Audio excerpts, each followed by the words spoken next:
د امریکا فدرالي محکمې د 9 هیوادونو د اتباعو پر وړاندې د یو اس سی اس ځینې محدودیتونه او غیر قانوني وبلل. دغه محدودیتونه د پناه غوښتنې کار، جواز، ورک پرمټ، ګرین کارت او تابعیت پر غوښتنلیکونو باندې مستقیم اغیزمن و.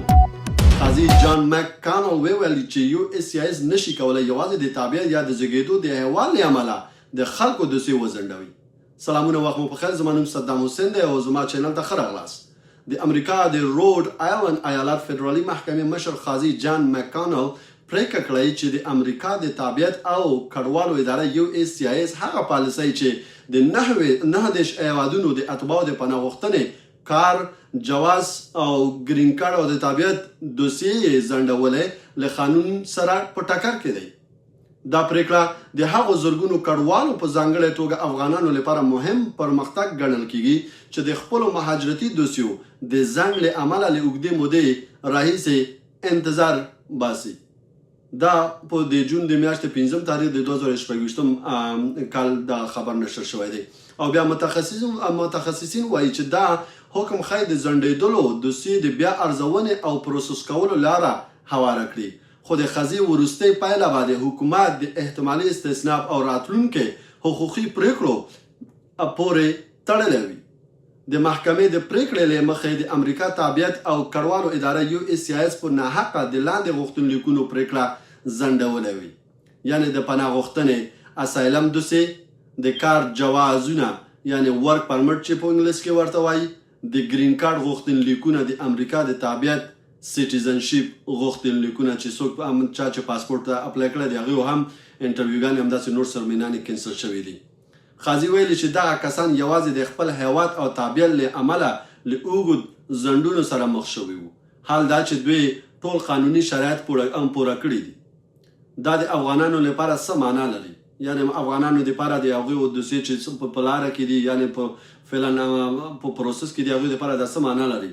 که د کوم افغان د پناه غوښتنې کار، جواز، ګرین کارت یا تابعیت دوسیې د دغو محدودیتونو له امله ځنډېدلی وي، نو د محکمې دغه پریکړې کولی شي چې یو اس سی اس اړ کړي چې د دغو دوسیو عادي پروسس بیا پیل کړي. دا لا معلومه نه ده، خو دوی به احتمال لري. آیا د سفرونو بندیز به په بشپړ توګه ختم شي؟ لا نه، تر اوسه لا معلوم نه دی.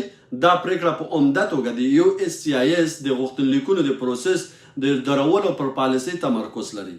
د سفر او ویزو اړوند نور محدودیتونه لا هم جلا حقوقي موضوعات دي او امکان لري حکومت د محکمې د پریکړې پر ضد استئناف وکړي، یعنې هغوی اپیل وکړي چې هغوی څه غواړي،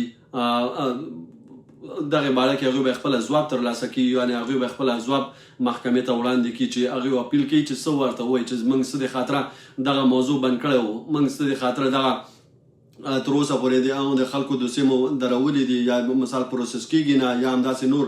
هغه دا یو عامه پوهاوی ویډیو ده، زه د دننه نه کوم خبر دغه نه لرم، خو دا هغه خبر دی چې د جون د میاشتې د 5 تاریخ د 2024 کال د قاضي د محکمې هغه خبر و چې د خبرونو رویترز څخه ما اخیستی دی او دا مې غوښتل چې زه ترجمه کوم، تاسو لپاره دغه وړاندې کوم او تاسو دا هم ښه خبر هم کېدای شي، ځکه چې کېدای شي دغه نه وروسته محدودیتونه کم شي او خصوصا په افغانانو باندې محدودیتونه کم شي او د دوی پروسس او د اسنادونه بیا په پروسس شروع شي او زر تر زره هغه خلک چې په انتظار کې دي هغوی امریکا ته راشي او کارونه بعد د ختمېدو د کارونو څخه. نو دغه وروستی خبر و چې د امریکا هغه رویترز خبري اژانس څخه نشر شوی و، نو ما وغوښتل چې تاسو لپاره دغه وړاندې کړم. خدای دې وکړي چې دا خبر مو خوښ شوی اوسي او کوم کولی شي چې د نورو فامیل او دوستانو سره شریک کړي تر څو دغه خبر څخه باخبر اوسي، ځکه دا ډېر ښایسته خبر دی او خصوصا هغه افغانان چې په داخل کې امریکا کې دي او هغوی په دوسیګانې د کار جواز د خاطره یعنې ورک پرمټ یا ګرین کارت چې موږ تاسو ورته وایو چې هغوی ته اپلای کړی دی او ورک پرمټ او ورک اتورایزیشن هغه تاسو پیژنئ، او بل هغه خلک چې وختونه 15 کاله د ګرین کارت وته دي او سیټیزنشپ ته اپلای کړی دی، یعنې پاسپورټ ته اپلای کړی دی، د بعضو انټرویوګانې کینسل شوي دي، د بعضو چې دی هغه سرمني کینسل شوی دی چې سرټیفیکیټ ورته ورکول کېږي او بعضې همداسې نور شیان چې کوم تاسو ورسره مخ یاستئ. کېدای شي د دغه قاضي حکم سره دا ټول پروسس بیرته عادي حالت ته وګرځي او تاسو کوم څه چې غواړئ او تاسو لاسته راشي. او زیاتره ځکه افغانان ډېر په تشویش کې دي. زیاتره افغانان زما انډیوالان ملګري دي بیچارهګانو دوسې لا نیمګړی پاتې دي او ډېر په تشویش کې دي، مختلف سوچونه او فکرونه کوي. انسان دی هر رقم سوچ او فکر ته بیا مثال یو مشکل کې چې بند پاتې شي سړی فکر کوي.